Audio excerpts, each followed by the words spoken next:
always made me feel he was a man with plenty ego. And I must say, in a way, when I think about Ken now, Ken was really, what they would call a Renaissance man. I never knew at the time.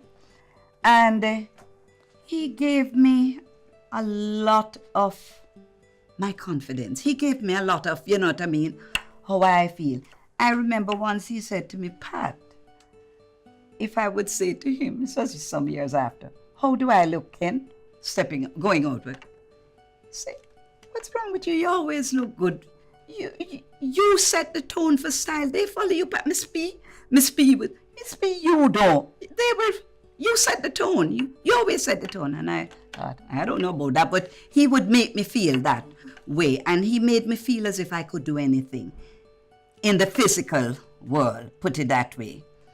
Because in my designing, as you know, I we had a boutique. But I remember when I was in the boutique and stuff, I never felt the peace that I wanted to feel.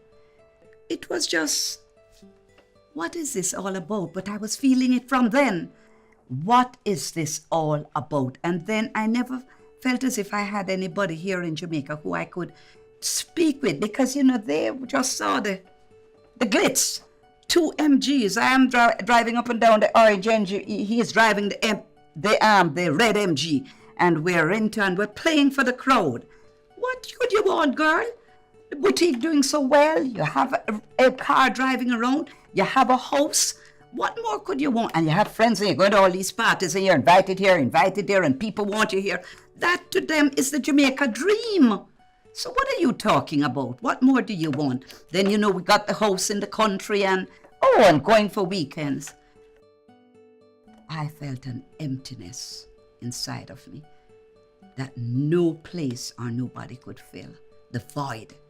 And thank God I had the awareness to know that I was feeling this. Something was not right. And you're trying to fill it with this and fill it with all these material things. You know you can't do that.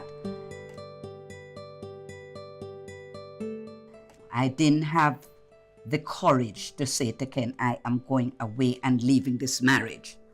So I said to him, I'm going away for a while. So, and okay, he could understand that. By then we were sort of estranged in a way, having difficulties. And I was feeling this thing, this void inside.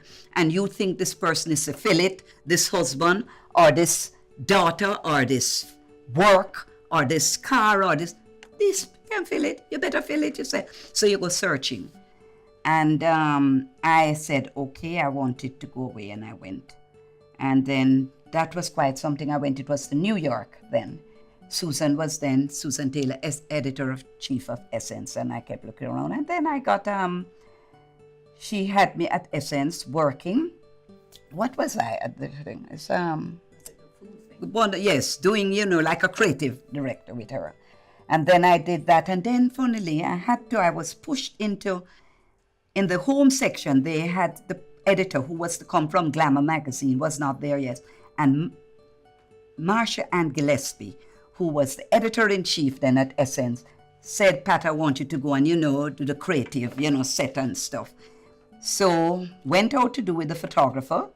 This is in New York now. And no editor, photographer. I had to do the set. And when I come, no editor, and I am no journalist. And I'm not trying to be funny. I'm not a scribe either, Writing is not easy for me. So Marcia said, well, put the story together. This is at Essence now. This is when I'm in the home section. So yes. So I put the story together, my dear. And Marcia looks at it in the meeting and she said, but this is good. You could be the home editor. I said, okay. And I really started to enjoy it. It was fabulous. Then I got a studio apartment on Central Park West, and I was doing all these interior. The home editor means you do the interior section of the magazine with the story. And I'm saying, okay, I got this studio, big, huge studio in Central Park West, because I'm now settling in. I'm feeling good. I'm feeling fine. The void is beginning to get less and less. And so I'm not going back home right now. So that was that. And then by then, Ken was coming. Like everyone say, when are you coming home? I said, Ken, I'm not quite ready yet. And I'm really feeling my way at the time at Essence magazine. And also, I started to go to Unity over at Lincoln Center and Susan Taylor. And then I started to meet people on the path who believed in, what I was doing and could feed me, and I could support them and they support me. So that to me was where my life was heading.